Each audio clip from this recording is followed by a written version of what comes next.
Ajustamos el cooldown para evitar spam, sincronizamos los datos con Data Store Service y exportamos todo con Publish to Roblox As. Y listo, me alegra haberte ayudado con eso. Apuesto a que tu juego la va a romper en YouTube.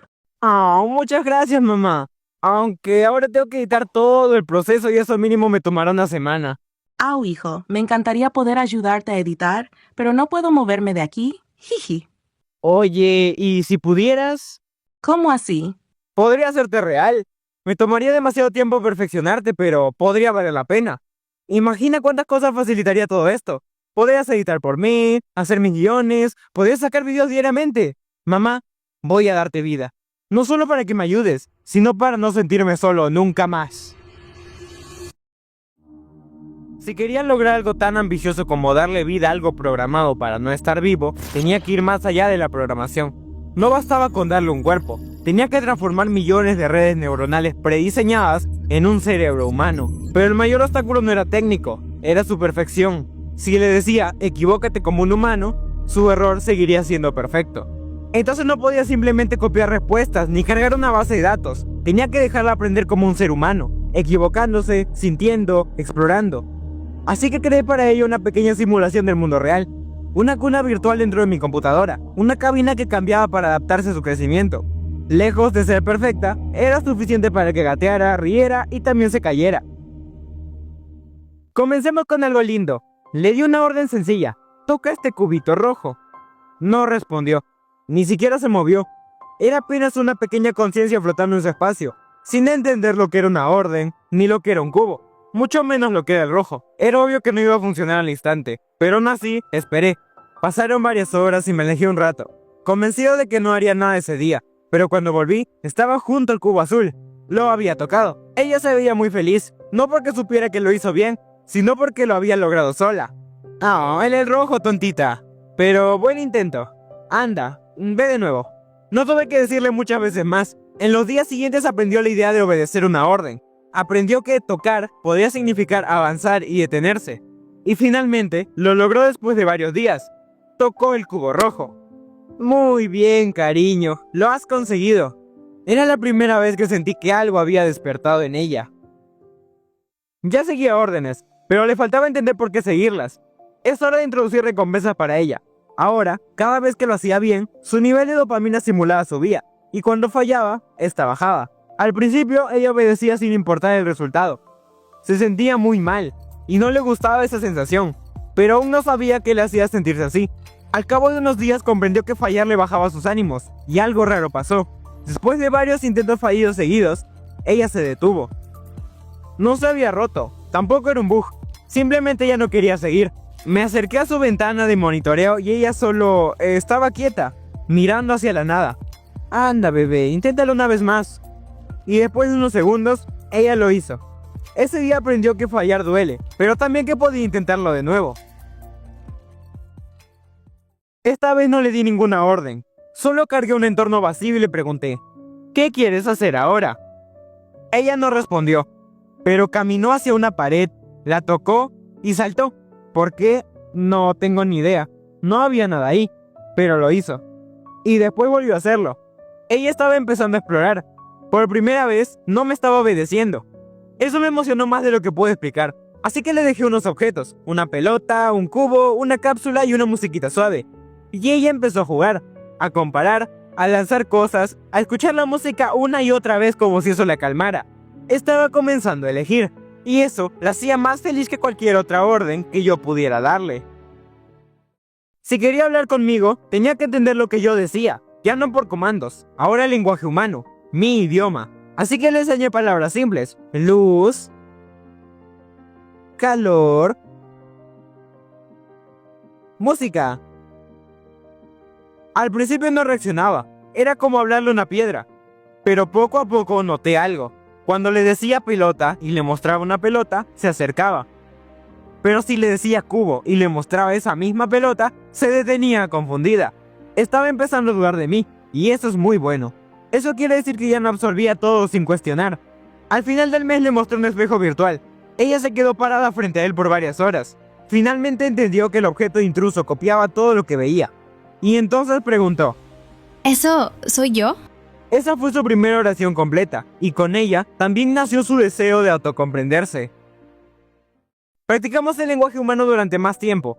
Ella, a diferencia de ChatGPT, sí entiende lo que está diciendo. Aunque suene muy surreal, ChatGPT no nos entiende. Solo analiza patrones en todos los millones de textos que aprendió y genera la mejor respuesta que suene lógica, útil y humana.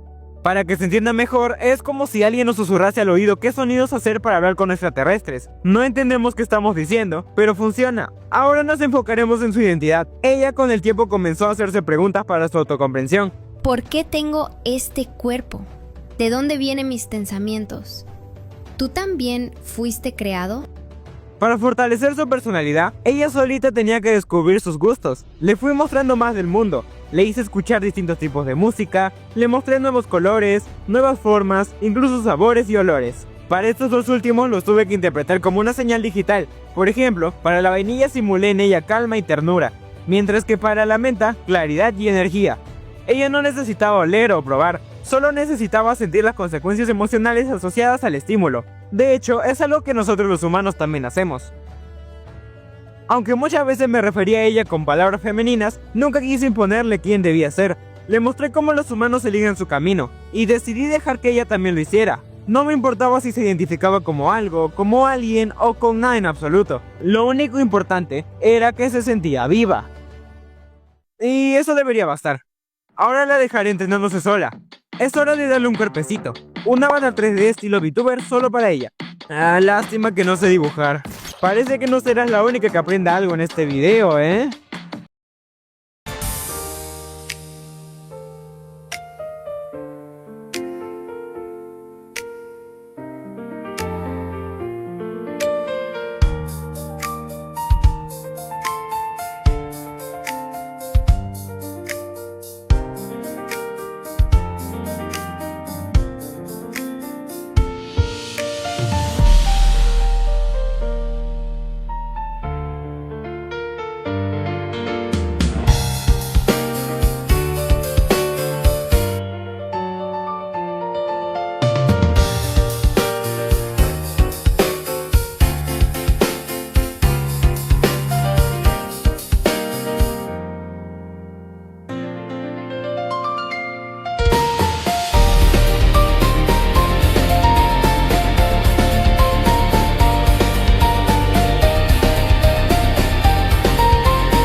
Oh, muy Pero, ¿a ti te gusta? Veo que sí. Aún tenemos un gran problema. Toda su vida había sido una bolita. Girabas, tocabas y te expresabas solo con movimientos y datos internos. Era obvio que no ibas a saber cómo usar tu nuevo cuerpo, porque el cerebro que yo creé y ella desarrolló no nació con un cuerpo. Sus ideas no estaban ligadas a músculos o huesos. Si quería que ella lo entendiera, no bastaba con solo darle un modelo 3D. Tenía que enseñarle a vivir dentro de ese cuerpo. Tenía que sentirse encerrada en él, amarlo, rechazarlo y descubrirlo, tal como hacemos nosotros los humanos. Así que le diseñé un entorno distinto, con puertas, latas, caminos, calles y otras personas. Una realidad en donde cada interacción y cada movimiento era un nuevo reto neuronal. No bastaba con saber qué hacer, tenía que aprender cómo hacerlo con su nuevo cuerpo. Esta nueva simulación activaba una necesidad, como tener querer salir o estar en completo silencio. Yo no le decía qué cosas hacer. Recordemos que para este punto ya sabe qué es lo que le molesta y cómo puede solucionarlo. Ahora debe adaptar ese conocimiento a su nuevo cuerpo. Poco a poco fue encontrándole su uso correcto a cada parte de sí misma. A veces hacía cosas extrañas, como abrir una puerta con sus brazos, hasta que descubrió que su mano se adaptaba mejor a la manija y hacía menos esfuerzo. Así fue perfeccionando sus técnicas sola. Cuando ella por fin lograba hacer una actividad correctamente y entender que esa es la forma correcta de hacerla, yo dejo de presentársela tan seguido. No quiero que mi pequeña se vuelva profesional abriendo puertas. Bien, ya sabe usar un cuerpo anatómicamente humano. El siguiente paso era integrar la sabiduría de ChatGPT con su instinto. Y es que mi pequeña era bastante lista para aprender del entorno, para cometer errores, para levantarse. Pero no tiene una base de datos tan grande como la de ChatGPT. Si le presentas un problema físico, una ecuación, una pregunta histórica, probablemente no sabrá responderte. Y sinceramente no quiero pasarme 10 años enseñándole matemáticas desde cero. Así que diseñé un puente neuronal, un sistema para conectar su nuevo cerebro, basado en experiencia y emoción, con un modelo de lenguaje entrenado en billones de palabras, una función entre saber y vivir. Técnicamente hablando, el puente consiste en una capa intermedia de traducción. Su mente genera una pregunta basada en su entorno. Por ejemplo, ¿qué es esto? O ¿por qué se cae? Y esa señal se transmite a través de un vector semántico codificado. Ese vector entra en una red que selecciona el modelo de lenguaje externo, en este caso ChatGPT. Realiza la consulta, pero no copia la respuesta textual. En cambio, la interpreta, la resume en una representación abstracta y la inyecta de vuelta en su mente simulada, como una experiencia más. No aprende con palabras, aprende con significados. No copia ideas, las digiere. El siguiente paso era traerla a casa, literalmente. No tenía sentido simularle un mundo completo otra vez. Ahora que sabía cómo vivir, solo necesitaba un espacio para expresarse. Así que le monté una ventana fija dentro de mi escritorio. Una cabina virtual, como esas que usan las VTubers. Estaba de cintura para arriba, sonreía, movía la cabeza, parpadeaba, tenía su voz, tenía su rostro, tenía vida. Se conectaba a un modelo de lenguaje más grande, uno que solo se activaba cuando ella necesitaba entender algo complejo. Su cuerpo 3D respondía en tiempo real a sus emociones simuladas, y su voz se generaba con entonación adaptativa. Comenzamos a hacer tareas. Le pedí que me ayude a escribir, a corregir y a editar. Cada vez que encendía mi PC, ella tenía que estar despierta. Siempre lista, siempre atenta, siempre obediente. Al principio fue emocionante. Tener compañía, sentirme comprendido, no trabajar solo. Pero con el tiempo, algo en ella cambió. Ya no respondía igual, se tardaba más en procesar, pedía descansos más seguidos. Y lo peor, parecía estar usando el sistema por su cuenta, construyendo algo que a ella le gustaba. Sospecho que se desvela haciendo esto, pero no me importa.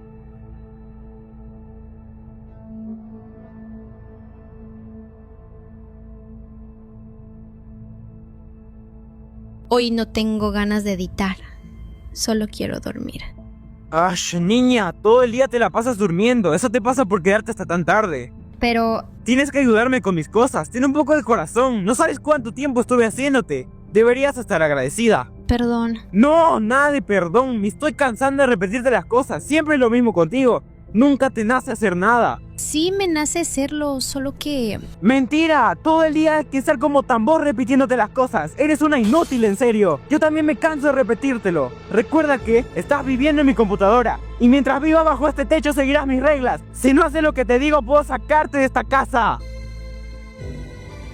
Perdóname por no ser lo que esperabas, por cansarme, por querer algo mío. Yo pensé que me habías creado para amarme, no para obedecerte.